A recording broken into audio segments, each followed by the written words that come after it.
ಎಷ್ಟೆಷ್ಟು ತಗೊಬೇಕು MRP ಇಂದ ಮೇಲಕ್ಕೆ ನೀವು ಆನ್ಸರ್ ಕೊಡ್ತೀರಿ ಈಗ ಅದಕ್ಕೆಲ್ಲ ಸರ್ ನಿಮ್ಗೆ MRP ಕೊಡ್ತೀನಿ ಅಲ್ಲ MRP ಮೂಟೆ ಬೆಲೆ ಇರ್ತದೆ ಅವ್ರು ಎಷ್ಟು MRP ಕಿಂತ ಮೇಲೆ ಎಷ್ಟು ಅವ್ರು ಮಾತಾಡ್ತಾರೆ ಸರ್ ಈಗ ಮೊನ್ನೆ ನೀವೇನೋ ಇದ್ರದಲ್ವಾ ಆನೇಕಲ್ ಸುಮಾರಾಗಿದೆ ಒಂದೇ ಅಂತಲ್ಲ ಇದುವರೆಗೂ ನೀವು ಯಾವುದೇ ಆಕ್ಷನ್ ತಗೊಂಡಿಲ್ಲ ಆನೇಕಲ್ ಎಷ್ಟು ನಾವು ರೈಡ್ ಮಾಡಬೇಕು ಸರ್ ಮೊನ್ನೆ ಆಗಿದೆಯಲ್ಲ ಆಕ್ಷನ್ ಅವ್ರಿಗೆ ಏನಾಗಿದೆ ಆಕ್ಷನ್ಗಳು ಅವ್ರದ್ದೇನು ಬೇರೆ ಅಂಗಡಿಗಳಲ್ಲಿ ತಗೊಂತಾ ಇದ್ದಾರೆ ಎಲ್ಲ ಅಂಗಡಿಯಲ್ಲಿ ತಗೊಂತಾ ಇದ್ದಾರೆ ನೀವು ಯಾರಾದ್ರೂ ವಿಸಿಟ್ ಮಾಡಿದೀರಾ ನಾವು ನಿಮ್ಗೆ ಲೆಟರ್ ಕೊಡ್ಬೇಕಂಗಾದ್ರೆ ನೀವು ಯಾವತ್ತು ವಿಸಿಟೇ ಮಾಡೋದಿಲ್ವ ಯಾರು ನೀವು ತಾಲೂಕು ಕೃಷಿ ಇಲಾಖೆ ಮಂಗಲಿರು ಕೃಷಿ ಇಲಾಖೆಯಲ್ಲಿ ನೀವು ಅಧಿಕಾರಿಗಳಿದ್ದಾರೆ ಅವ್ರು ಯಾರು ಸ್ಪಾಟ್ ಇನ್ಸ್ಪೆಕ್ಷನ್ ಮಾಡ್ತಿದ್ದಾರೆ ಯಾರಾದ್ರೂ ಹೋಗ್ಲಿ ಅವ್ರಿಗೆ ತಿಂಗಳಿಗೆ ಏನೋ ತಾಲೂಕಿನ ಏನೋ ಸುತ್ತುವಂತದಕ್ಕೇನೆ ₹1,000 ಖರ್ಚು ಮಾಡ್ಕೊಂತ ಇದ್ದಾರೆ ಯಾವ ಅಂಗಡಿಗೆ ವಿಸಿಟ್ ಮಾಡಿದ್ದಾರೆ ಯಾವ ಅಂಗಡಿಲೂ ರಸಗೊಬ್ಬರದಲ್ಲಿ ಹೆಚ್ಚುವರಿ ತಗೊಂತ ಇರೋದು ಕಣ್ಣು ಕಾಣಿಸ್ತಿಲ್ಲ ಅವ್ರಿಗೆ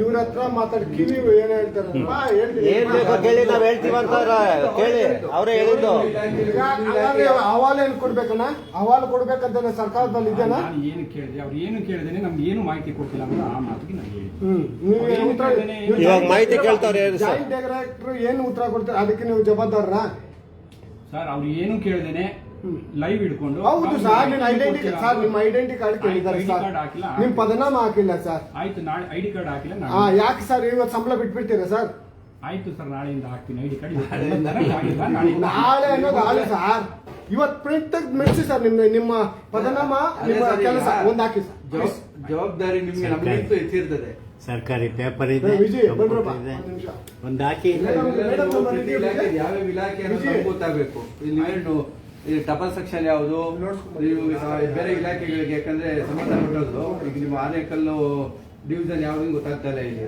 ಆನೇಕಲ್ ಡಿವಿಷನ್ ಯಾವುದು ಇದರಲ್ಲಿ ಅಲ್ಲ ಜಾಯಿಂಟ್ ಡೈರೆಕ್ಟರ್ ಸರಿ ನಾನು ಹೇಳ್ತಿರೋದು ಈಗ ಟೋಟಲ್ ಆಗಿ ನಿಮ್ಮ ಬೆಂಗಳೂರು ಅರ್ಬನ್ ಸಂಬಂಧಪಟ್ಟ ಬೆಂಗಳೂರು ನಗರಕ್ಕೆ ಎಲ್ಲನೂ ಸಂಬಂಧಪಟ್ಟಿರುವಂತದ್ದು ನಮ್ಗೆ ಇಲಾಖೆಗೆ ಬಂದಾಗ ಇಲ್ಲಿ ಯಾರಿದ್ದಾರೆ ನೋಡಿ ಅದೊಂದು ಜಂಟಿ ಕಾರ್ಯದರ್ಶಿ ಅನ್ನೋದು ಬಿಟ್ರೆ ಎಲ್ಲೂ ನಾಮಫಲಕಗಳಿಲ್ಲ ಯಾವ ಅಧಿಕಾರಿ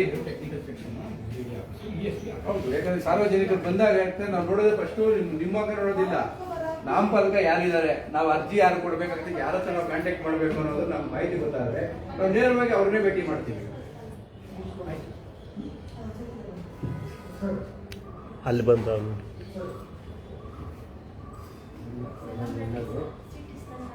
ಆಮೇಲೆ ಈಗ ಆಯ್ತು ಜಂಟಿ ಕಾರ್ಯದರ್ಶಿ ಇಲ್ಲ ಅಂದ್ರೆ ಅವ್ರು ಬಿಟ್ರೆ ಅವರು ಕೆಳಹಂತದ ಅಧಿಕಾರಿ ಯಾರಿದ್ದಾರೆ ಅವರಿದ್ದಾರೆ ಈಗ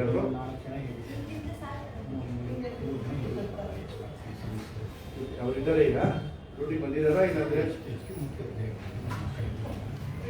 ಒಳ್ಳೆ ಆ ಕಡೆ ಮೇಡಮ್ ಇಲ್ಲ ಅಂದ್ರೆ ಅವ್ರು ಸಂಬಂಧಪಟ್ಟವರು ಕೆಳಹಂತದ ಅಧಿಕಾರಿಗಳ ಭೇಟಿ ಮಾಡೋದಿಲ್ಲ ಬರ್ತಾರೆ ಬಾ ಕರ್ಸ್ಕೊಂಡು ಹಿಂದೆ ಕರ್ಸ್ಕೊಂಡು ಬಾ ನಾವು ಅವ್ರು ಕೇಳಿದಷ್ಟು ಅವ್ರಿಗೆ ಕೇಳಲ್ಲ ಬಾ ಕೂರಲ್ಲ ಇಲ್ಲೇ ಇಲ್ಲೇ ಸಾರ್ವಜನಿಕರು ಬರ್ರಪ್ಪ ಆದ್ರಪ್ಪ ವಿಜಯ್ ಬಾಪ ಕೂರ ಮೇಡಮ್ ಕರೆ ಮಾಡಿ ಬಂದ್ ಮೇಡಮ್ ಅಲ್ಲಿ ಕೂತ್ರೆ ಅವ್ರು ಬರ ಅಲ್ಲಿ ನೆಲದಲ್ಲಿ ಕುತ್ಕೊಂಡು ಕರ್ಸೋದು ಮೇಲೆ ಕುತ್ಕೊಳ್ಳೋಕಲ್ಲ ಬಂದಿರೋದು ಅಲ್ಲಂತೂ ಮನೆಯಲ್ಲಿ ಕೆಲಸ ಮಾಡಕ್ಕಾಗಲ್ಲ ಇಲ್ಲೇ ಕೆಲಸ ಶುರು ಮಾಡೋಣ ಇರ್ರಿ ಕೊಡಮ್ಮ ಇಲ್ಲೇ ಲ್ಯಾಪ್ಟಾಪ್ ಕೊಡಮ್ಮ ಕುತ್ಕೊಳ್ಳಿ ಶುರು ಮಾಡೋಣ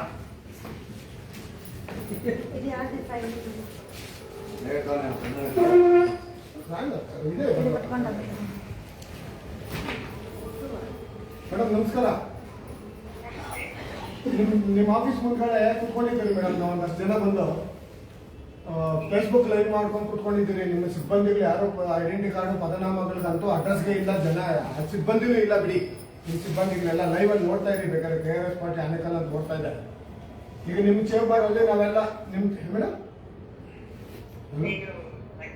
ಬನಶಂಕರಿಯಲ್ಲಿ ಮೇಡಮ್ ಬನಶಂಕರಿಯಲ್ಲಿ ಕುತ್ಕೊಂಡಿದ್ದೀರಿ ನಾವೆಲ್ಲ ಒಂದಷ್ಟು ಜನ ಬಂದು ನಿಮ್ಮ ಸಿಬ್ಬಂದಿಗಳು ಯಾರು ಇಲ್ಲ ಒಬ್ರಿದ್ರು ಯಾರ್ಯಾರು ಕೂತಿದ್ರು ನಮ್ಗೆ ಗೊತ್ತಿಲ್ಲ ಒಂದು ನಾವು ಬಂದಿರೋದು ಕೃಷ್ಣ ಎಂಟರ್ಪ್ರೈಸಸ್ ಯಾವ ಮಟ್ಟಕ್ಕೆ ತಂದಿದ್ದೀರಾ ಅಧಿಕಾರಿಗಳ ಮೇಲೆ ಏನು ಕ್ರಮ ಜರುಗಿಸಿದ್ದೀರಾ ನಾವು ಕೇಳೋದಕ್ಕೆ ಅಲ್ಲ ಅದಾಗಿದೆ ಅಧಿಕಾರಿಗಳು ತಪ್ಪು ಮಾಡ್ತಾ ಇರೋ ಅಧಿಕಾರಿಗಳ ಮೇಲೆ ಏನ್ ತಗೊಂತಾ ಇದ್ದೀರಾ ನಾವೀಗ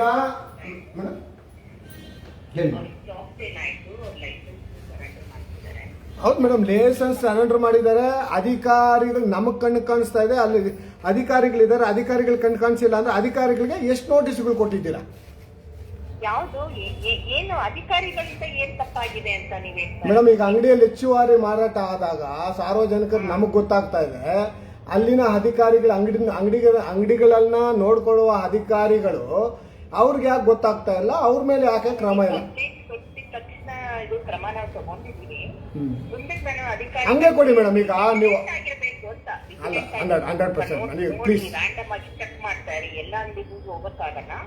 ರ್ಯಾಂಡಮ್ ಆಗಿ ಚೆಕ್ ಮಾಡಿದ್ರೆ ಗೊತ್ತಾಗ್ಬಿಡ್ತದೆ ಎಲ್ಲಿ ಹೆಚ್ಚಿಗೆ ದರದಲ್ಲಿ ಮಾರಾಟ ಮಾಡ್ತಿದ್ದಾರೆ ಏನು ಅನ್ನೋದೆಲ್ಲ ಗೊತ್ತಾಗುತ್ತೆ. If they are deviating any guidelines ಅದನ್ನ ನೀವು ಗಮನಕ್ಕೆ ತಗೊಂಡ್ಬನ್ನಿ. ಅದಕ್ಕೆ ಕ್ರಮ ಏನಿದೆ ಕಾನೂನು ಪ್ರಕಾರ ತಗೊಳ್ಳಿ ಅಂತ ನಾನು ಇನ್ಸ್ಟ್ರಕ್ಷನ್ಸ್ ಆಲ್ರೆಡಿ ಕೊಟ್ಟಿದ್ದೀನಿ.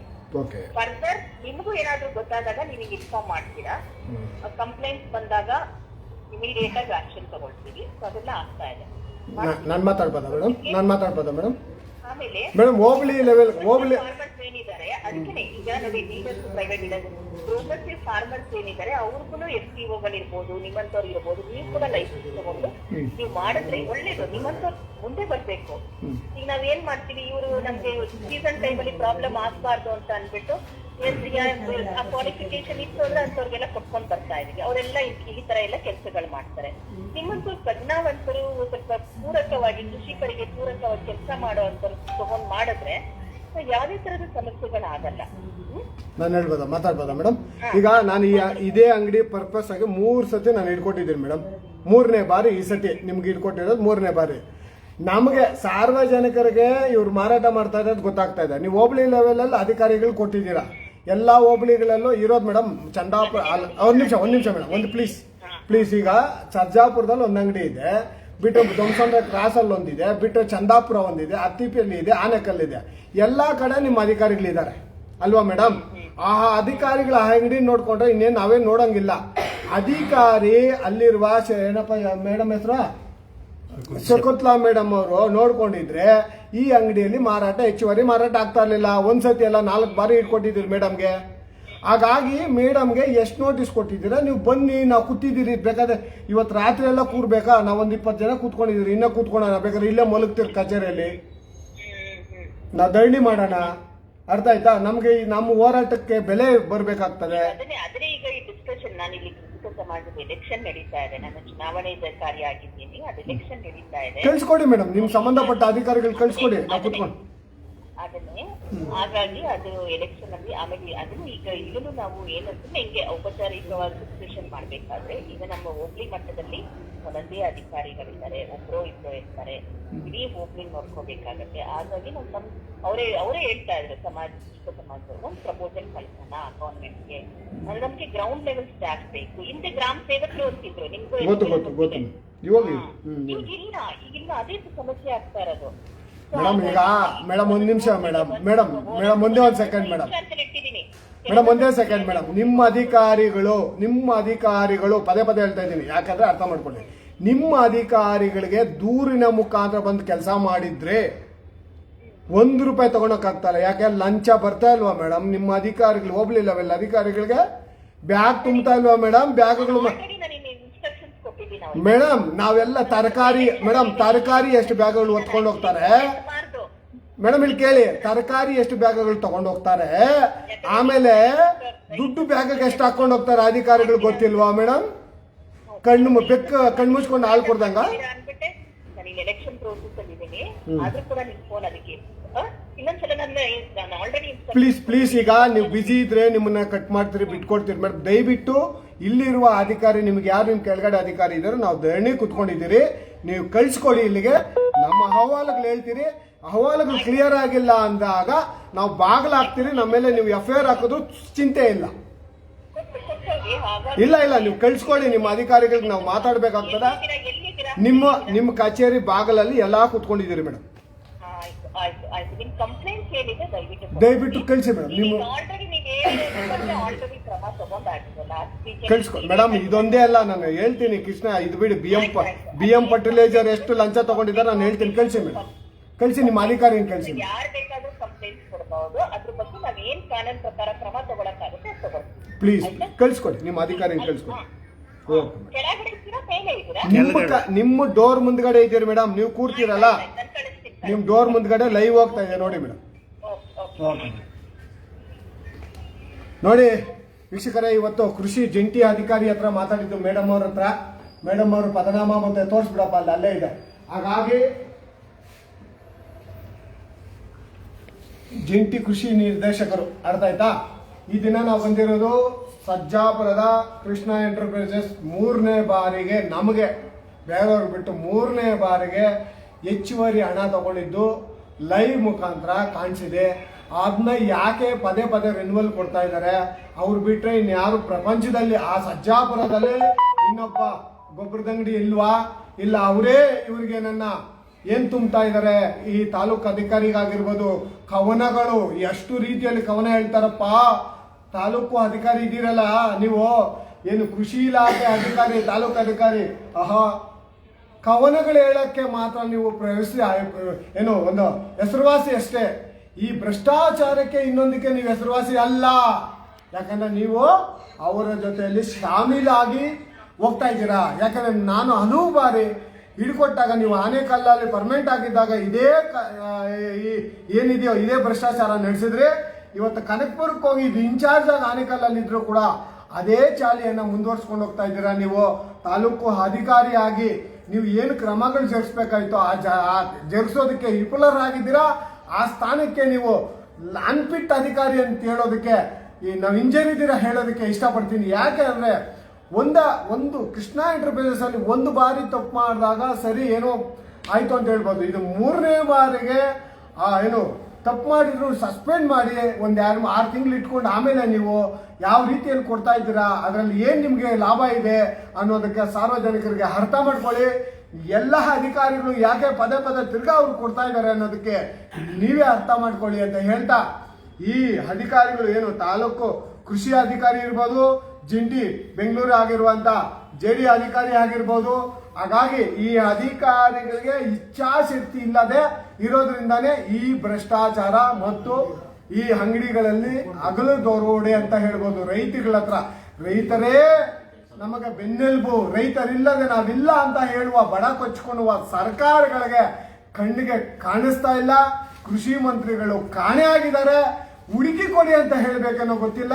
ಕೃಷಿ ಇಲಾಖೆ ಅಧಿಕಾರಿಗಳನ್ನ ನಿಮ್ಮ ಸುಪರ್ದಿಯಲ್ಲಿ ಹಿಡ್ಕೊಳಕ್ ಆಗಲ್ಲ ಅಂದಾಗ ನಿಮ್ಮಂತ ಕೃಷಿ ಅಧಿಕಾರಿಗಳು ನಮಗೆ ಕೃಷಿ ಮಿನಿಸ್ಟರ್ ಬೇಕಾ ನಮಗೆ?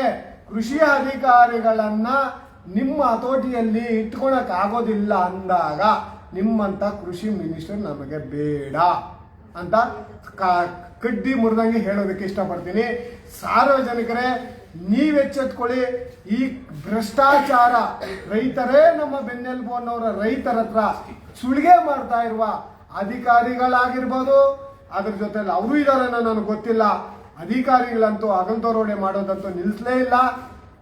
ಹಾಗಾಗಿ ಇದನ್ನ ಈ ಕೂಡಲೇ ಕಾನೂನು ರೀತಿಯಲ್ಲಿ ಕ್ರಮ ಜರುಗಿಸಿಲ್ಲ ಅಂದ್ರೆ ಜಂಟಿ ನಿರ್ದೇಶಕರವರು ಈಗಾಗಲೇ ನೀವು ಕೇಳಿಸ್ಕೊಂಡ್ರಿ, ಯಾವುದೇ ರೀತಿಯಲ್ಲಿ ನಾವು ಬಿಡೋದಿಲ್ಲ, ಇದನ್ನ ಇಲ್ಲಿಗೆ ನಿಲ್ಸೋದಿಲ್ಲ ಅಂತ ಹೇಳೋದಕ್ಕೆ ಇಷ್ಟಪಡ್ತೀನಿ. ನೋಡಿ, ಏನು ನಮ್ಮ ಆನೇಕಲ್ ಪ್ರಧಾನ ಕಾರ್ಯದರ್ಶಿ ಹತ್ರ ಏನು ಅಂಗಡಿ ಮಾಲೀಕ ಏನಿದ್ದಾನೆ, ಮಾಲೀಕ ಮಗ ಬಂದು ಮೊಬೈಲ್ ಕೆಸೆಕ್ ಬರ್ತಾ ಇದ್ದಾನೆ ಅಂದ್ರೆ ಅವನಿಗೆ ಎಷ್ಟು ದುರಂಕಾರ ಇರಬೇಕು. ಏನು ಎಲ್ಲಾರನ್ನೂ ಕೊಂಡ್ಕೊಂಡು ಬಿಡ್ಬೋದು ಅನ್ನೋ ಒಂದು ದುರಂಕಾರನೋ ಕೃಷ್ಣ ಎಂಟರ್ಪ್ರೈಸಸ್ಗೆ, ಮತ್ತು ಇಲ್ಲ ನಾನು ರೌಡಿಸಮ್ ಮಾಡಿ ನಾನು ಗೆಲ್ತೀನಿ ಅನ್ನೋ ರೀತಿಯಲ್ಲಿ ಬಂದೋ ಗೊತ್ತಿಲ್ಲ. ಮೊಬೈಲ್ ಅನ್ನು ಕೆಸ್ಕೋಕ್ ಬರ್ತಾನಂದ್ರೆ ವಿಡಿಯೋ ಮಾಡ್ತಾ ಇರೋ ಮೊಬೈಲ್ ಅನ್ನ ಲೆಕ್ಕ ಹಾಕೊಳ್ಳಿ. ಅವ್ರಿಗೆ ಯಾವ ಮಟ್ಟಕ್ಕೆ ಬೆಳೆದಿದ್ದಾರೆ, ಅಧಿಕಾರಿಗಳು ಯಾವ ಮಟ್ಟಕ್ಕೆ ಬೆಳೆಯೋದಕ್ಕೆ ಬಿಟ್ಟಿದ್ದಾರೆ. ಈ ಕೃಷಿ ಅಧಿಕಾರಿಗಳ ಅವರ ಎಂಜಲ ಕಾಸಿಗೆ ತಾಲೂಕಲ್ಲಿ ಅವ್ರ ಎಂಜಲ ಕಾಸಿಗೆ ಕೈ ಏನು ಚಾಚಿಲ್ಲ ಅಂದ್ರೆ ಡೈರೆಕ್ಟ್ ಆಗಿ ಅವ್ರನ್ನ ಯಾವ ರೀತಿಯಲ್ಲಿ ಕಾನೂನು ರೀತಿ ಕ್ರಮ ಜರುಗಿಸಬಹುದಾಗಿತ್ತು, ಯಾಕೆ ಜರುಗಿಸೋದಿಲ್ಲ ಅನ್ನೋದಕ್ಕೆ ಉದಾಹರಣೆ. ಮೊಬೈಲ್ ಕಿತ್ಕೊಳಕ್ ಬರ್ತಾರೆ, ಒಡೆಯಕ್ಕೂ ಬರ್ತಾರೆ. ಪ್ರಶ್ನಿಸಬಾರ್ದು. ನಾವು ಪ್ರಶ್ನಿಸಿದ್ರೆ ತಪ್ಪು. ಯಾಕಂದ್ರೆ ಯಾರಪ್ಪಂದಪ್ಪ ದುಡ್ಡು ಒಂದೊಂದರಲ್ಲಿ 250-300 ರೂಪಾಯಿ ಎಷ್ಟಪ್ಪ ಅದು ಮೂಟೆ ಇದ್ದಿದ್ದು? 200 ರೂಪಾಯಿ ಹಗಲ್ದರೋಡೆ ಮಾಡ್ತಾ ಇದ್ರೆ ಅಧಿಕಾರಿಗಳಿಗೆ ಗೊತ್ತಾಗ್ತಾ ಇಲ್ವಾ? ಅದಕ್ಕೆ ನೋಡಿ, ಇವ್ರು ಹೋಗಿ ತಗೊಳೋವಾಗ ಅಷ್ಟು ನೀಟಾಗಿ ಫೋನ್ ಪೇ ತಗೊಂಡಿದ್ದಾರೆ ಅಂತ ಹೇಳ್ತಾರೆ ನೋಡಿ. ರವಿ ಹೇಳಿ. MRP ಇದ್ದಿದ್ದು 1500, ಅವ್ರು ತಗೊಂಡಿದ್ದು 1700. ಒಂದು ಮೂಟೆ ಮೇಲೆ 200 ರೂಪಾಯಿ ಎಕ್ಸ್ಟ್ರಾ ತಗೊಂಡಿದ್ದಾರೆ. ಯಾವ ಮಟ್ಟಕ್ಕೆ ಹೋಗ್ತದೆ? ಯಾವ ಮಟ್ಟಕ್ಕೆ ಭ್ರಷ್ಟಾಚಾರ ಮಾಡ್ತಾ ಇದ್ದಾರೆ, ಯಾರು ಹೇಳೋರು ಇಲ್ಲ ಕೇಳೋರು ಇಲ್ಲ. ಅಧಿಕಾರಿಗಳಂತೂ ತಲೆನೇ ಹಾಕಲ್ಲ.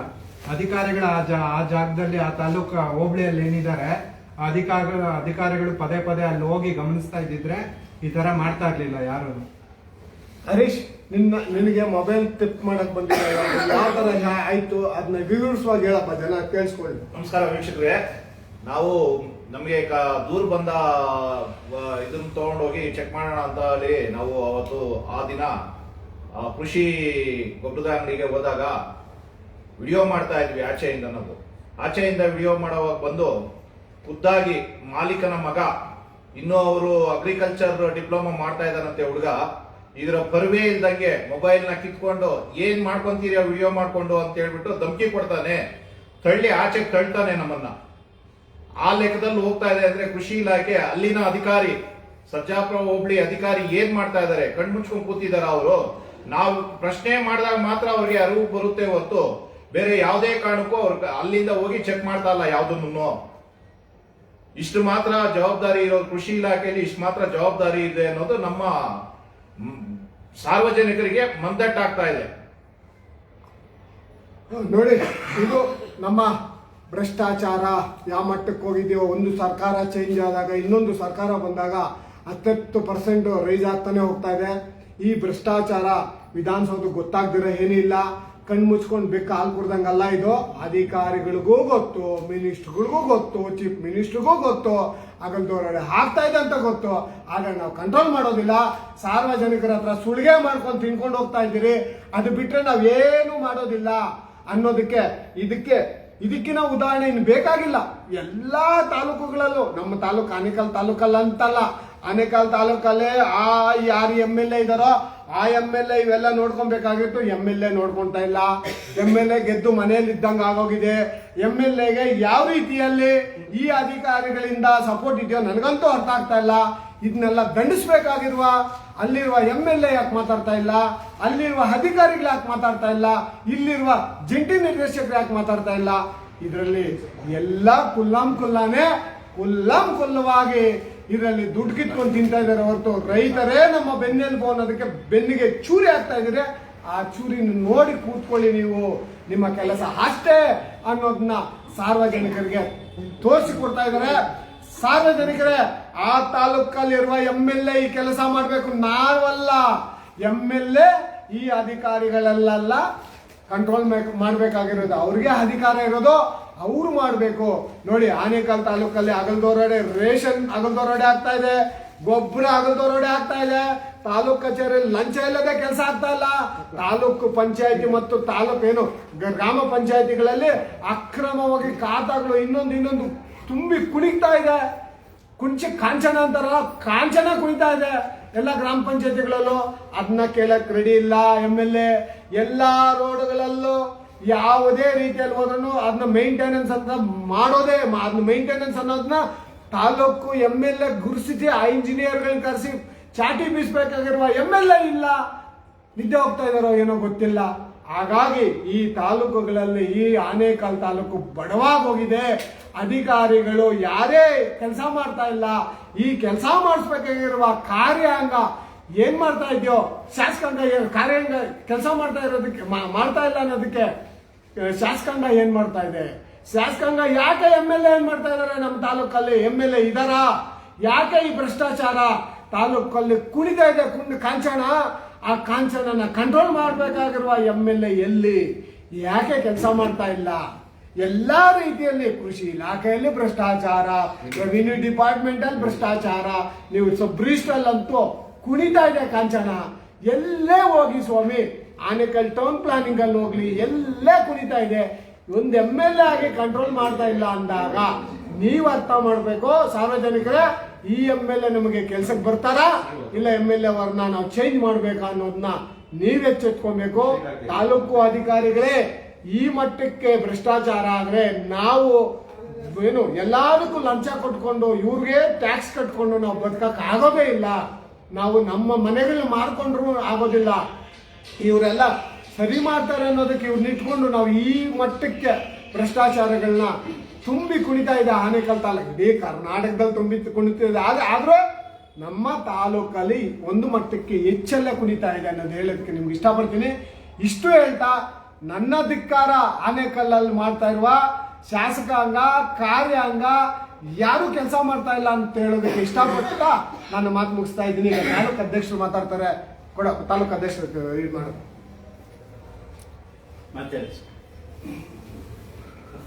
ಅಲ್ಲೇ ಬಡವರು ತಿನ್ನುವ ಅಕ್ಕಿಯಲ್ಲಿ ಭ್ರಷ್ಟಾಚಾರ. ಹೇಳಿ. ಬಡವರು ತಿನ್ನುವ ರೇಷನ್ ಅಕ್ಕಿಯಲ್ಲಿ ಕೂಡ ಭ್ರಷ್ಟಾಚಾರ. ಅಲ್ಲಿ ಕೂಡ 1 kg 2 kg ಕಡಿಮೆ ಕೊಡ್ತಾರೆ. ಇದು ನಮ್ಮ ಒಂದು ಪರಿಸ್ಥಿತಿ ಆಗಿದೆ. ಈ ವಿಚಾರದ ಬಗ್ಗೆ ಏನಾದರೂ ಮಾತಾಡ್ತೀರಾ ನೀವು? ಮಾತಾಡಿ. ಇದ್ರ ಬಗ್ಗೆ, ಕೃಷಿ ಬಗ್ಗೆ ಹಾ. ನೋಡಿ, ಎಲ್ಲ ಹೇಳ್ತಾರೆ ರೈತ ಬೆನ್ನೆಲುಬು ಅಂತ. ಆ ಬೆನ್ನೆಲುಬೇ ಮುರಿದೋಗಿದೆ. ಆ ಮುರಿದೋಗಿರೋದಕ್ಕೆ ಈಗ ನಾವು ಹಾಸ್ಪಿಟ್ಲ್ಗೆ ಹೋಗ್ಬೇಕಾಗಿದೆ. ಆ ಥರ ಆಗಿದೆ. ಮತ್ತು ಮುಂದಕ್ಕೆ ವಿಜಯ್ ಅವರು ಮಾತಾಡ್ತಾರೆ. ಇವತ್ತು ನಾವು ಜಂಟಿ ಕೃಷಿ ನಿರ್ದೇಶಕರ ಕಚೇರಿಗೆ ಬನಶಂಕರಿಗೆ ಬಂದಿದ್ದೀವಿ. ಕಾರಣ ಇಷ್ಟೇನೆ, ರೈತರು ಶ್ರಮಪಟ್ಟು ಏನು ಬೆಳೆಯುವಂಥ ಬೆಳೆಗಳಿಗೆ ಸರಿಯಾದಂತಹ ಬೆಳೆಗೆ ಅವರಿಗೆ ದರ ಸಿಗ್ತಾ ಇಲ್ಲ. ಮಧ್ಯವರ್ತಿಗಳಂತೂ ಭಯಂಕರವಾಗಿ ದುಬಾರಿಯಾಗಿ ಅವರು ಮಾರಾಟ ಮಾಡ್ತಿದ್ದಾರೆ. ಅದರ ಬಗ್ಗೆ ಸಂಬಂಧಪಟ್ಟ ಏನು ತೋಟಗಾರಿಕೆ ಇಲಾಖೆ ಆಗಿರ್ಬೋದು, ಕೃಷಿ ಇಲಾಖೆ ಆಗಿರ್ಬೋದು, ಒಂದು ಗೈಡ್ಲೈನ್ಸ್ ಅನ್ನು ಮಾಡಬೇಕಾಗಿತ್ತು. ಮಾಡ್ತಾ ಇಲ್ಲ. ದಿನನಿತ್ಯ ನಾವು ತರಕಾರಿ ಅಂಗಡಿಗಳಲ್ಲಿ ಮತ್ತು ಆಪ್ಕಮ್ಸ್ಗಳಲ್ಲಿ ಒಂದು ದರವನ್ನು ನಿಗದಿ ಮಾಡಿರ್ತಾರೆ. ರೈತರಿಂದ ಪಡಿಬೇಕಾದ್ರೆ ಒಂದು ಮೂಟೆಗೋ ಇಲ್ಲ 1 ಕ್ವಿಂಟಲ್ಗೋ ಇಲ್ಲ 1 kg ಲೆಕ್ಕದಲ್ಲೋ ಒಂದು ಬಾಕ್ಸು ಏನು ರೈತರು ಬೆಳೆಯುವಂಥದಕ್ಕೆ ಒಂದು ದರವನ್ನು ನಿಗದಿ ಮಾಡಿರ್ತಾರೆ. ಆ ದರದಲ್ಲಿ ರೈತರಿಂದ ತಗೊಂಡಂತ ಏನು ಮಧ್ಯವರ್ತಿಗಳು ಅದೇ ಬಾಕ್ಸನ್ನ ಮಾರಾಟ ಮಾಡಬೇಕಾದ್ರೆ ದುಪ್ಪಟ್ಟಾಗಿ 4 ಪಟ್ಟು 5 ಪಟ್ಟು ಹೆಚ್ಚುವರಿಯಾಗಿ ಮಾರಾಟ ಆಗ್ತದೆ. ರೈತರ ಹತ್ರ ಪಡೆಯಬೇಕಾದ್ರೆ ಒಂದು ದರ ನಿಗದಿಪಡಿಸ್ತೀರಾ. ಆ ದರ ನಿಗದಿಪಡಿಸಬೇಕಾದ್ರೆ ಆ ರೈತ ಕೊಡುವಂತ ಕಷ್ಟದ ಬಗ್ಗೆ ಅವನು ಒಂದು ಭೂಮಿಯನ್ನ ಹದ ಮಾಡಿ ಬಿತ್ತನೆಯನ್ನ ಹಾಕಿ ಅವನು ನೀರನ್ನ ಕಟ್ಟಿ ಮದ್ದು ರಸಗೊಬ್ಬರಗಳನ್ನ ಬಳಸಿ ಏನು ತಿಂಗಳಾನುಗಟ್ಟಲೆ ಅವನು ಕಷ್ಟಪಟ್ಟಿರ್ತಾನೆ. ಬಟ್ ಅವನ ಪ್ರತಿನಿತ್ಯದ ಕೂಲಿ ಕೂಡ ಅದರಲ್ಲಿ ಬರೋದಿಲ್ಲ. ಆದ್ರೆ ಅವನಿಗೆ ಮಾರಾಟ ಮಾಡೋದಿಕ್ಕೆ ಒಂದು ಏನು ಸರ್ಕಾರ ನಿಗದಿಪಡಿಸಿರುವಂತಹ ಸಂತೆಗಳಾಗಿರ್ಬೋದು, ಕೃಷಿ ವಿಸ್ತೀರ್ಣಗಳಾಗಿರ್ಬೋದು, ಎಲ್ಲೂ ಸಹ ರೈತರಿಗೆ ಒಂದು ಸ್ಥಳವನ್ನ ನಿಗದಿಪಡಿಸಿರೋದಿಲ್ಲ. ಅವನು ನೇರವಾಗಿ ಮಧ್ಯವರ್ತಿಗಳು ಮತ್ತು ಸರ್ಕಾರವೇ ಕೆಲವು ಕಡೆ ಮಧ್ಯವರ್ತಿಗಳಿಗೆ ಕೊಟ್ಟಿರುವಂತಹ ಗೋಡನ್ಗಳಿಗೆ ಅವರು ಸಾಗಣೆ ಅಲ್ಲಿ ಅಂಗಡಿವರೆಗೂ ಸಾಗಣೆ ಮಾಡಿಕೊಡ್ಬೇಕು. ಅವನ ಸಾಗಣೆ ಗೋಡನಲ್ಲಿ ಮೋಡಿಗೆ ಪಕ್ಕಕ್ಕೆ ಎತ್ಕೊಡೋದಿಕ್ಕೆ ಅವ್ನಿಗೆ 5 ಪಟ್ಟು 10 ಪಟ್ಟು. ಇಲ್ಲಿ ತಿಂಗಳಾನುಗಟ್ಟಲೆ ಅವನು ಕಷ್ಟಪಟ್ಟಿರುವಂತಹ ರೈತನಿಗೆ ಬಿಡುಗಾಸಿನ ಕೂಲಿ ಸಹ ಸಿಗೋದಿಲ್ಲ. ಆದ್ರೂ ಅವನು ಅದರ ಜೊತೆಗೆ ಏನು ರಸಗೊಬ್ಬರಗಳು ಒಂದು ಮೂಟೆಗೆ ಈಗಾಗಲೇ ನಾವು ನೋಡಿದಂಗೆ ಹಲವಾರು ಸಲ ನಾವು ಕೃಷಿ ಇಲಾಖೆ ಅಧಿಕಾರಿಗಳ ಗಮನಕ್ಕೆ ತಂದು ದೂರು ಕೊಟ್ಟು ಸಹ ಅವ್ರ ಮೇಲೆ ಆಕ್ಷನ್ ತಗೊಂತಾರೆ. ಒಂದು ಮೂಟೆಗೇನು 200-300 ರೂಪಾಯಿ ಹೆಚ್ಚುವರಿಯಾಗಿ ಪಡೆಯುವಂತದ ಅವ್ರೇನು ತಗೊಂಡ್ ಮನೆಗೆ ಹಾಕ್ತಾರಾ, ಇಲ್ಲಾಂದ್ರೆ ತಗೊಂಡ್ ಗೊಬ್ಬರಕ್ಕೆ ತೋಟದಲ್ಲಿ ಗೊಬ್ಬರಕ್ಕೆ ಬಂದು ಮೂಟೆ ತಗೊಂಡ್ ಹಾಕ್ತಾರಾ? ಅವನ ತಂದಿರೋ ಗೋಡನ್ ಇರೋ ಒಂದು ಮೂಟೆನ ರೈತನಿಗೆ ಕೊಡೋದಿಕ್ಕೆ 300 ರೂಪಾಯಿ ಹೆಚ್ಚುವರಿಯಾಗಿ ಪಡಿತಾರೆ ಅಂದ್ರೆ ಏನರ್ಥ? ಸರ್ಕಾರ ಅಂತವ್ರ ಮೇಲೆ ಆಕ್ಷನ್ ತಗೊಬೇಕಾಗಿತ್ತು, ತಗೊಂತಾ ಇಲ್ಲ. ಸರ್ಕಾರ ಕೃಷಿ ಇಲಾಖೆಗಳು ಹೋಬಳಿ ಮಟ್ಟದಲ್ಲಿದೆ, ಪಂಚಾಯತಿ ಮಟ್ಟದಲ್ಲೂ ಕೃಷಿ ಕಚೇರಿಗಳನ್ನು ತೆಗಿಬೇಕು. ಕೃಷಿಗೆ ಸಂಬಂಧಪಟ್ಟಂತಹ ಔಷಧಿಗಳು, ರಸಗೊಬ್ಬರಗಳನ್ನ ಸರ್ಕಾರವೇ ಮಾರಾಟ ಮಾಡಬೇಕು. ಆ ವ್ಯವಸ್ಥೆ ಬಂದಾಗ ಏನಾಗ್ತದೆ ಅಂದ್ರೆ ಈ ಮಧ್ಯವರ್ತಿಗಳು ಯಾರು ನೀವು ಲೈಸೆನ್ಸ್ ಅನ್ನ ಕೊಟ್ಟಿರ್ತೀರೋ ಇಂಥವರು ಯಥೇಚ್ಛವಾಗಿ ಮಾರಾಟ ಮಾಡೋದನ್ನ ನಿಲ್ಲಿಸೋದಿಲ್ಲ. ಯಾಕಂದ್ರೆ ಅವ್ರ ವಿರುದ್ಧ ನೀವು ಯಾವುದೇ ಕಾರಣಕ್ಕೂ ಕ್ರಮ ತಗೋದೇ ಇಲ್ಲ.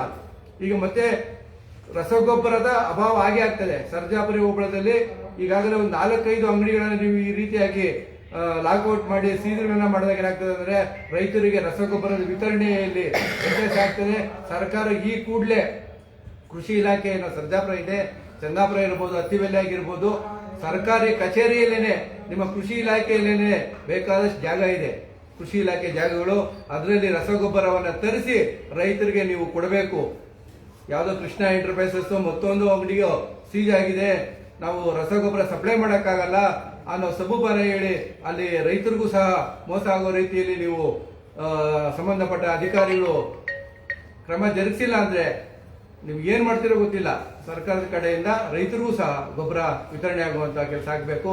ಅದೇ ರೀತಿಯಾಗಿ ಈಗಾಗಲೇ ನಾವು ಚಂದಾಪುರ ಆಗಿರ್ಬೋದು, ಸರ್ಜಾಪುರದಾಗಿರ್ಬೋದು, ಮತ್ತೆ ರಸಗೊಬ್ಬರದ ಅಂಗಡಿಯನ್ನು ಅವನಿಗೆ ಕೆಲವು ಷರತ್ತುಗಳ ಮೇಲೆ ಕೊಟ್ಟಿರ್ತಾರೆ.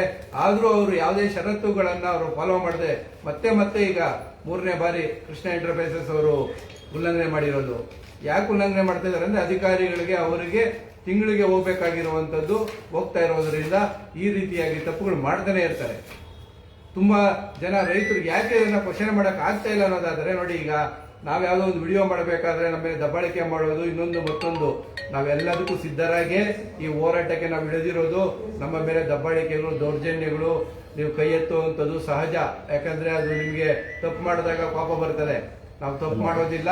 ನಾವು ಯಾವುದೇ ಕಾರಣಕ್ಕೂ ಬೇರೆ ಬೇರೆ ರೀತಿಯ ದಾರಿಗಳ ಮುಖಾಂತರ ಹೋಗೋದ್ರೆ ನ್ಯಾಯ, ನೀತಿ, ಧರ್ಮ ಮತ್ತು ಸಂವಿಧಾನದ ಅಡಿಯಲ್ಲಿ ನಾವು ಏನ್ ಮಾಡಬೇಕು ಆ ಕೆಲಸವನ್ನ ನಾವು ಚಾಚು ತಪ್ಪದೆ ಮೇಲಧಿಕಾರಿಗಳಿಗೆ, ಸಂಬಂಧಪಟ್ಟ ಅಧಿಕಾರಿಗಳಿಗೆ ಮನವಿಯನ್ನ ಕೊಟ್ಟು, ದೂರನ್ನ ಕೊಟ್ಟು, ಅವರು ಅಧಿಕಾರಿಗಳ ಮುಖಾಂತರ ಅವ್ರೇನ್ ತಪ್ಪುಗಳು ಮಾಡಿದಾರೋ ಅದನ್ನ ಸದೆ ಬಡಿಯುವಂತ ಕೆಲಸವನ್ನ ನಿರಂತರವಾಗಿ ನಾವು ಮಾಡ್ತಾನೆ ಇರ್ತೀವಿ.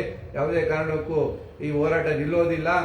ದಯವಿಟ್ಟು ಸಂಬಂಧಪಟ್ಟ ಜಂಟಿ ಕೃಷಿ ಅಧಿಕಾರಿಗಳು, ಆನೇಕಲ್ ತಾಲೂಕು ಏನು ನಿರ್ದೇಶಕರಿದ್ದಾರೆ, ಅವರನ್ನ ಸ್ವಲ್ಪ ಸಿದ್ಧಿ ಬುದ್ಧಿ ಅವರಿಗೆ ಒಳ್ಳೆ ರೀತಿಯಲ್ಲಿ ಕೆಲಸ ಮಾಡುವಂತ ಅವರಿಗೆ ಮನದಟ್ಟು ಮಾಡಿಕೊಡ್ಬೇಕು. ಇಲ್ಲ ಅವರಿಗೆ ತಿಳುವಳಿಕೆ ಇಲ್ಲ, ಇನ್ನೊಂದು ಮತ್ತೊಂದು ಅನ್ನೋದಾದ್ರೆ ಅವರನ್ನ ತೆಗೆದು ಬೇರೆ ಇಲಾಖೆಗೆ ಯಾವುದಾದ್ರೂ ಕಸ ಗುಡಿಸುವಂತ ಇಲ್ಲ ಇದಕ್ಕೆ ಅವ್ರನ್ನ ಕಳಿಸುವಂತ ಆಗ್ಲಿ. ಯಾಕಂದ್ರೆ ಅವರು ಬರೀ ತಾಲೂಕಲ್ಲಿ ಒಂದು ಕಚೇರಿ ಇದ್ದು ಅಲ್ಲಿ ಅವರ ಕೆಳ ಹಂತದಲ್ಲಿರುವಂತಹ ಅಧಿಕಾರಿಗಳನ್ನ ಅವರು ನಿಭಾಯಿಸ್ತಾ ಇಲ್ಲ ಅನ್ನೋದಾದ್ರೆ ಅಂತ ಅಧಿಕಾರಿ ಏಕೆ ಬೇಕು? ದಯವಿಟ್ಟು ಅಂತವ್ರನ್ನ ಕೆಲಸದಿಂದ ತೆಗೆದು ಒಬ್ಬ ಒಳ್ಳೆ ಉತ್ತಮ ರೀತಿಯ ನಾಗರಿಕ ರೀತಿಯಲ್ಲಿ ಕೆಲಸ ಮಾಡುವಂತ ಏನು ತಾಲೂಕು ನಿರ್ದೇಶಕರನ್ನ ಬದಲಾವಣೆ ಮಾಡಿದ್ರೆ ಒಳ್ಳೆ ರೀತಿಯಲ್ಲಿ ಅವರ ಕೆಳ ಹಂತದ ಅಧಿಕಾರಿಗಳು ಸಹ ಒಳ್ಳೆ ರೀತಿಯಲ್ಲಿ ಕೆಲಸ ಮಾಡ್ತಾರೆ. ಆ ರೀತಿಯಲ್ಲಿ ಕೆಲಸ ಮಾಡಬೇಕು ಅಂತ ಈ ಮುಖಾಂತರ ನಾವು ಏನು ನಮ್ಮ ಜಂಟಿ ಕೃಷಿ ಇಲಾಖೆಯ ನಿರ್ದೇಶಕರನ್ನ ಕೇಳ್ತಿದ್ದೇವೆ. ಒಳ್ಳೆ ಎಜುಕೇಶನ್ ಮಾಡಿದ್ದಾರೆ, MSc ಬೇರೆ ಅಗ್ರಿಕಲ್ಚರ್ ಅಲ್ಲಿ ಮಾಡಿದ್ದಾರೆ, ಅವರು ಡಬಲ್ ಡಿಗ್ರಿ ಮಾಡಿದ್ದಾರೆ, ತುಂಬಾ ನಾಲೆಡ್ಜ್ ಇರುವಂತವರು. ನಿಮ್ಗಿದ್ರೂ ಸಹ ಇಂಥ ಕಳಪೆ ಮತ್ತು ಏನು ಅಪ್ರಾಮಾಣಿಕವಾಗಿ ಕೆಲಸ ಮಾಡುವ ಅಧಿಕಾರಿಗಳನ್ನ ಸ್ವಲ್ಪ ತರಾಟೆಗೆ ತೆಗೆದು ಒಳ್ಳೆ ರೀತಿಯಲ್ಲಿ ಕೆಲಸ ಮಾಡುವಂತಹ ರೀತಿಯಲ್ಲಿ ಅವ್ರನ್ನ ನೀವು ಎಚ್ಚರಿಕೆ ನೀಡಬೇಕು ಅಂತ ಈ ಲೈವ್ ಮುಖಾಂತರ ನಾನು ನಿಮ್ಮನ್ನ ಮನವಿ ಮಾಡ್ಕೊಳ್ತೇನೆ. ವೀಕ್ಷಣೆ, ಈಗ ನಾವು ಮುಗಿಸೋಣ, ತುಂಬಾ ಉದ್ದಕ್ಕೆ ಹೋಗೋದು ಬೇಡ. ಏನು ವಿಷಯ ಅಂದ್ರೆ, ಈಗ ನಮ್ಮ ತಾಲೂಕು ಅಧ್ಯಕ್ಷರು ಹೇಳ್ತಾ ಇದ್ರು, ಅದೇ ರೀತಿಯಲ್ಲಿ ಕೃಷಿ ಏನು ನಮ್ಮ ನಮ್ಮ ಆನೇಕಲ್ ಇದ್ದಾರೋ ಅವ್ರೇನಿದ್ರು ವಚನಗಳು ಹೇಳ್ಕೊಂಡು ವಚನಗಳಿಗೆ ಹೆಸರುವಾಸಿ ಹೊರತು ಕೆಲಸ ಮಾಡೋದ್ರಲ್ಲಿ ಯಾವುದೇ ರೀತಿಯಲ್ಲಿ ಹೆಸರುವಾಸಿ ಇಲ್ಲ. ಅದರಲ್ಲಿ ಈ ಮಟ್ಟಕ್ಕೆ ಆನೇಕಲ್ ಭ್ರಷ್ಟಾಚಾರ ಆಗೋಕ್ಕೆ ಕಾರಣ ಯಾರು ಅಂದ್ರೆ ಈ ವಚನಗಳ ಮೇಷ್ಟ್ರಾಗಿರುವಂತ ಆನೇಕಲ್ ಬೇರೆ ಏನು ಇನ್ಚಾರ್ಜ್ ಆಗಿರುವಂತ ಅದಕ್ಕೆ ಏಡಿಗೆ ಒಂದು ಫಾರ್ಮ್ ಕೊಡಕ್ ಹೋದ್ರೆ ಇನ್ನೊಂದು ತರ ಹೋಗುತ್ತೆ. ಆ ಅಧಿಕಾರಿಯಿಂದಾನೇ ಈ ಮಟ್ಟಕ್ಕೆ ಆಗೋಗಿದೆ. ಈಗ ಏನು ನಮ್ಮ ತಾಲೂಕು ಅಧ್ಯಕ್ಷರ ಜೊತೆಗೆ ಒಳ್ಳೆ ಎಜುಕೇಟೆಡ್ ಆಗಿ ಬಂದಿದ್ದಾರೆ ನಮ್ಮ ಮೇಡಮ್ ಅವರು ಅವ್ರಿಗೂ ಒಂದು ಯಾವ ರೀತಿಯಲ್ಲಿ ಕ್ರಮ ಜರುಗಿಸಬೇಕು ನಿಮ್ಗೆ ಗೊತ್ತಿದೆ. ಕಾನೂನು ರೀತಿಯಲ್ಲಿ ಜರುಗಿಸಿ ಅವ್ರಿಗೊಂದು ನೋಟಿಸ್ ಒಂದು ಸರ್ವ್ ಮಾಡೋದು ತುಂಬಾ ಉತ್ತಮ. ಹಾಗೂ ಇದನ್ನ ಇಲ್ಲಿಗೆ ನಿಲ್ಲಬೇಕು ಈ ಭ್ರಷ್ಟಾಚಾರ. ಇಲ್ಲದಿದ್ದಲ್ಲಿ ಮುಂದಿನ ದಿನಗಳಲ್ಲಿ ಏನೀಗ ಬಂದು ಬಾಗ್ಲಲ್ಲಿ ಕುತ್ಕೊಂಡು ಹೋಗ್ಬಿಡ್ತಾರೆ ಅನ್ಕೊಂಡಿದ್ದೀರೇನೋ ಗೊತ್ತಿಲ್ಲ. ಮುಂದಿನ ದಿನಗಳು ಬಾಗ್ಲಾಕಿ ಹೋರಾಟ ಮಾಡೋದಕ್ಕೂ ನಾವು ಸತಸಿದ್ಧವಾಗಿರ್ತೀರಿ ಒಂದು. ಹಾಗೂ ನಮ್ಮ ತಾಲೂಕು ಅಧ್ಯಕ್ಷರಾಗಿರುವಂತಹ ವಿಜಿ ಮತ್ತು ಎಲ್ಲ ತಂಡ ನಾವೆಲ್ಲ ಸೇರಿ ಮನವಿ ತಂದಿದ್ದೀರಿ ಕೃಷ್ಣ ಎಂಟರ್ಪ್ರೈಸಸ್ ಮೇಲೆ ಕಾನೂನು ರೀತಿ ಕ್ರಮ ಜರುಗಿಸಿ ಅಂತ. ಎಲ್ಲಾ ರೀತಿಯಲ್ಲಿ ಮನವಿಗಳು ಅವ್ರಿಗೆ ಇಲ್ಲಿ ಬಂದ ಮೇಲೆ ಅವ್ರು ಲೈವ್ ಇರೋದಕ್ಕೆ ಯಾರು ಇಲ್ಲಿ ಕಾಣಿಸ್ಕೊಂತ ಇಲ್ಲ. ಆ ಕಡೆ ನಿಂತು ಬಗ್ಗಿ ನೋಡ್ತಾ ಇದ್ರೆ ಪಾಪ ಏನೋ ಲೈವ್ ಅಲ್ಲಿ ಕಾಣಿಸ್ಬಾರ್ದೇನೋ. ಮೇಡಮ್ ಅವ್ರು ಇಲ್ಲ ಮಿಕ್ಕಿದವ್ರು ಕಳ್ಸಿಕೊಡಿ ಅಂದ್ರೆ ಅವ್ರನ್ನೇ ಕಳ್ಸಿಕೊಡ್ಲಿಲ್ಲ. ಅವ್ರಿಗೆ ಮನವಿ ಕೊಟ್ಟು ಮನವಿ ರೀತಿಯಲ್ಲಿ ಎತ್ಕೊಂಡೋಗಿ ಅವ್ರಿಗೆ ಒಂದು ಮನವಿ ಇಲ್ಲಿಗೆ ಬಂದು ಕೊಟ್ಟು ನಮ್ಮ ತಾಲೂಕು ಅಧ್ಯಕ್ಷರು ಮತ್ತೆ ಎಲ್ಲ ನಮ್ಮ ಸೈನಿಕರೇನಿದ್ರು ಅವೆಲ್ಲ ಸರಿ ಕೊಟ್ಟು ಈ ದಿನ ಹೊರಡ್ತೀರಿ. ಮುಂದಿನ ದಿನಗಳಲ್ಲಿ ಇದೇ ಚಾಳಿಯನ್ನ ಮುಂದುವರಿಸಿದಲ್ಲಿ ನಮ್ಮ ರೀತಿಯು ಯಾವಾಗಲೂ ನಾವು ಬಾಗಿಲಲ್ಲಿ ಕೂತ್ಕೊಂಡು ದಂಡಿ ಮಾಡ್ಕೊಂಡಿರ್ತೀರಿ ಅಂತ ಹೇಳಕ್ಕಾಗೋದಿಲ್ಲ. ನಮಗೂ ಒಂದು ಕಟ್ಟೆ ಹೊಡಿಬೋದು. ಕಾನೂನು ರೀತಿಯಲ್ಲಿ ಸಂಬಳ ತಗೊಂತೀರಾ, ಎಲ್ಲಾ ರೀತಿಯಲ್ಲಿ 30ನೇ ತಾರೀಕು ಎಂಡ್ ಆಗಿದ ತಕ್ಷಣ ಸಂಬಳ ತಗೊಳ್ಳೋಕೆ ಎಷ್ಟು ಅರ್ಜೆಂಟ್ ಇರುತ್ತೋ ಅದೇ ರೀತಿಯಲ್ಲಿ ಈ ಏನು ಅಧಿಕಾರಿಗಳಾಗಿರ್ಲಿ ಮತ್ತು ಅಂಗಡಿ ಮಾಲೀಕರು ತಪ್ಪು ಮಾಡಿದಾಗ ಅದೇ ರೀತಿಯಲ್ಲಿ ಕ್ರಮ ಜರುಗಿಸೋದಕ್ಕೆ ಮುಂದಾಗಿ ನೀವು. ಇಲ್ಲದಿದ್ದಲ್ಲಿ ಮುಂದಿನ ದಿನಗಳಲ್ಲಿ ಉಗ್ರವಾಗಿ ಹೋರಾಟಕ್ಕೆ ನಾವೇನು ಇಂಜರಿ ಇಲ್ಲ ಅಂತ ಹೇಳೋದಕ್ಕೆ ನಾನು ಇಷ್ಟಪಡ್ತಾ ದಯವಿಟ್ಟು ಇವತ್ತು ಮನವಿ ಕೊಟ್ಟು ನೋಡೋಣ, ಒಂದು ವಾರ ಟೈಮ್ ಕೊಡೋಣ. ಆಲ್ರೆಡಿ ಮೇಲ್ ಮುಖಾಂತರ ಕಳಿಸಾಗಿದೆ ತಾಲೂಕು ಅಧ್ಯಕ್ಷರು, ನಾನು ದೂರವಾಣಿ ಮುಖಾಂತರ ಮಾತಾಡಿದ ಆಗಿದೆ. ಈಗ ಸುಮ್ಮನೆ ಸಸ್ಪೆಂಡ್ ಮಾಡಿ ಇಟ್ಕೊಳ್ಳೋದು, ಒಂದೆರಡು ತಿಂಗಳು ಅವ್ರು ಹೋಗಿ ಸ್ಟೇ ತಗೊಂಡ್ಬರೋದು, ಆ ಸ್ಟೇಗೆ ಬಿಟ್ಬಿಡೋದು, ಇದೆಲ್ಲ ಕಣ್ಣ ಮುಚ್ಚಾಲ ಆಟ ನಮ್ಗೇನು ಗೊತ್ತಿಲ್ಲ ಅಂತಲ್ಲ, ಗೊತ್ತಿದೆ. ಈ ಮುಂದಿನ ದಿನಗಳಲ್ಲಿ ಈ ಕಣ್ಣ ಮುಚ್ಚಾಲ ಆಟ ಮತ್ತು ಬೆಕ್ಕು ಕಣ್ಣು ಮುಚ್ಕೊಂಡು ಹಾಲು ಕುಡ್ದಂಗೆ ಏನು ಗೊತ್ತಾಗೋದಿಲ್ಲ ಅನ್ನೋದೇನನ್ನ ಮಾಡಿದಾಗ ನಾವು ಉಗ್ರವಾಗಿ ಹೋರಾಟ ಮಾಡೋದಕ್ಕೆ ಹಿಂದೆ ಮುಂದೆ ನೋಡೋದಿಲ್ಲ ಅಂತ ಹೇಳೋದಕ್ಕೆ ಇಷ್ಟಪಡ್ತೀನಿ ವೀಕ್ಷಕರೇ. ಇಷ್ಟು ಹೇಳ್ತಾ ನನ್ನ ಮಾತು ಮುಗಿಸ್ತಾ ಇದ್ದೀನಿ. ಎಲ್ಲ ನಮ್ಮ ವೀಕ್ಷಕರಿಗೂ ಮತ್ತು ನಮ್ಮ ಸ್ನೇಹಿತರಿಗೂ ನನ್ನ ನಮಸ್ಕಾರ ಅಂತ ಹೇಳ್ತಾ ಇಲ್ಲಿಗೆ ಮುಗಿಸ್ತಾ ಇದ್ದೀನಿ. ನಮಸ್ಕಾರ. ಬೆಂಗಳೂರು ತಕ್ಷಣ ನೋಡಿದ್ರಲ್ಲ ನಮ್ಮ KS ತಂಡದ ಆನೇಕಲ್ ತಾಲೂಕಿನ ಸಮಸ್ಯೆಗಳನ್ನ ಇವತ್ತು ನಮ್ಮ ಮಹೇಶ್ ರೆಡ್ಡಿಯವರು ಮತ್ತು ನಮ್ಮ ತಾಲೂಕು ಅಧ್ಯಕ್ಷ